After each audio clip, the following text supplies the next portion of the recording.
दुनिया की सबसे लंबी और ऊंची रोड टनल तैयार। अटल रोहतांग टनल तैयार, उद्घाटन का इंतजार। सितंबर में पीएम मोदी कर सकते हैं उद्घाटन। 10,000 फीट की ऊंचाई पर बनाया गया टनल। टनल की लंबाई 9 किलोमीटर, चौड़ाई 10 मीटर। साल भर इस टनल से जुड़ा रहेगा लद्दाख। 10 मिनट में मनाली से पहुंचाएंगे लेह। सामरिक दृष्टिकोण से अहम है ये टनल। पाकिस्तान चीन बॉर्डर पर बढ़ेगी भारत की रणनीतिक ताकत। सर्दियों में भी हो सकेगी हथियार और रसद की आपूर्ति। दुनिया की सबसे ऊंची और लंबी रोड टनल देश में बनकर तैयार हो गई है। इसका नाम है अटल रोहतांग टनल। इसका नाम पूर्व प्रधानमंत्री भारत रत्न अटल बिहारी वाजपेयी के नाम पर रखा गया है और अगर सब कुछ ठीक रहा तो इसी महीने के अंत तक पीएम मोदी इसका उद्घाटन कर सकते हैं। 10,000 फीट की ऊंचाई पर बनाया गया ये टनल।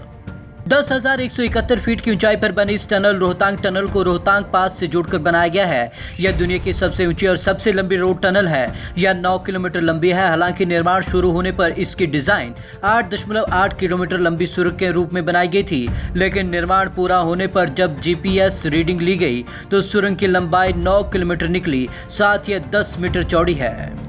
मनाली से लेह की दूरी हुई कम। इस टनल के बनने के बाद सबसे बड़ा फायदा यह है कि अब इससे लद्दाख साल भर पूरी तरीके से जुड़ा रहेगा। साथ ही मनाली में लेह जाने वाले 40 किलोमीटर की दूरी कम हो गई है। अब आप ये दूरी मात्र 10 मिनट में पूरी कर सकते हैं। लाहौल स्पीति में यातायात को भी करेगी आसान।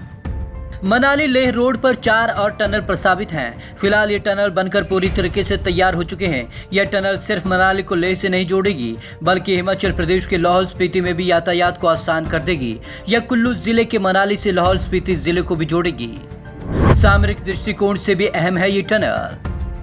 इसके बनने से भारत को सामरिक दृष्टिकोण से भी बेहद मदद मिलेगी। इनके बनने से सबसे ज्यादा फायदा लद्दाख में तैनात भारतीय फौजियों को होगा, क्योंकि इसके चलते सर्दियों में भी हथियार और रसद की आपूर्ति आसानी से हो सकेगी। अब सिर्फ जोजिला पास ही नहीं बल्कि इस मार्ग से भी फौजियों तक सामान सप्लाई हो सकेगा। 80 किलोमीटर प्रति घंटे की रफ्तार से चल सकेंगे वाहन।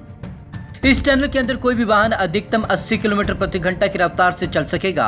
यह टनल इस तरीके से बनाई गई है कि इसके अंदर एक बार में 3,000 कारें और 1,500 ट्रक एक साथ निकल सकेंगे। यह सुरंग घोड़े के नाल के आकार की बनाई गई है। अटल सुरंग की विशेषताएं: इसमें एक आपातकालीन एस्केप सुरंग भी शामिल है, जिसे मुख्य सुरंग से नीचे बनाया गया है। यह किसी भी अप्रिय घटना के मामले में एक आपातकालीन निकास प्रदान करेगा जो मुख्य सुरंग को अनुपयोगी बना सकता है। सुरंग में हर 150 मीटर पर एक टेलीफोन, हर 60 मीटर पर फायर हाइड्रेंट, हर 500 मीटर पर आपातकालीन निकास, हर 2.2 किलोमीटर में गुफा, हर 1 किलोमीटर पर हवा की गुणवत्ता की निगरानी प्रणाली, हर 250 मीटर पर सीसीटीवी कैमरों के साथ प्रसारण प्रणाली और घटना का पता लगाने वाली स्वचालित प्रणाली लगाई गई है। यह सुरंग लेह और लद्दाख के आगे के क्षेत्रों के लिए सभी मौसम में अनुकूल होगी। 10 साल में पूरा हुआ ये टनल। इसे बनाने की शुरुआत 28 जून 2010 को हुई थी। इसे 2019 तक पूरा हो जाना था, लेकिन कोविड-19 महामारी की वजह से इसके बनने में देरी हो गई। हालांकि इस टनल की परिकल्पना 4 दशक पुरानी है।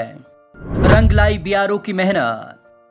इस सुरंग को बॉर्डर रोड ऑर्गेनाइजेशन ने बनाया। इसे बनाने में बीआरओ के इंजीनियरों और कर्मचारियों को काफी मशक्कत करनी पड़ी, क्योंकि सर्दियों में यहाँ काम करना बेहद मुश्किल हो जाता था। यहाँ पर तापमान -30 डिग्री तक चला जाता था। इस टनल को बनाने के दौरान 8 लाख क्यूबिक मीटर पत्थर और मिट्टी निकाली गई। डीआरडीओ ने भी की टनल की डिजाइन बनाने में मदद। इस टनल के डिजाइन बनाने में डीआरडीओ ने भी मदद की है, ताकि बर्फ और हिमस्खलन से इस पर कोई असर न पड़ सके। यहाँ यातायात किसी भी मौसम में बाधित न हो। ऑल वेदर कनेक्टिविटी सुनिश्चित करने के लिए मनाली की तरफ से टनल तक पहुंच मार्ग पर स्नो गैलरियां भी बनाई गई हैं। पहाड़ों पर लगने वाले जाम से बचा जा सकेगा।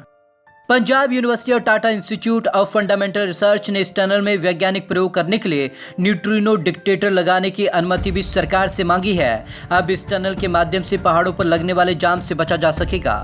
Bureau report, Punjab Kesari TV, Chandigarh.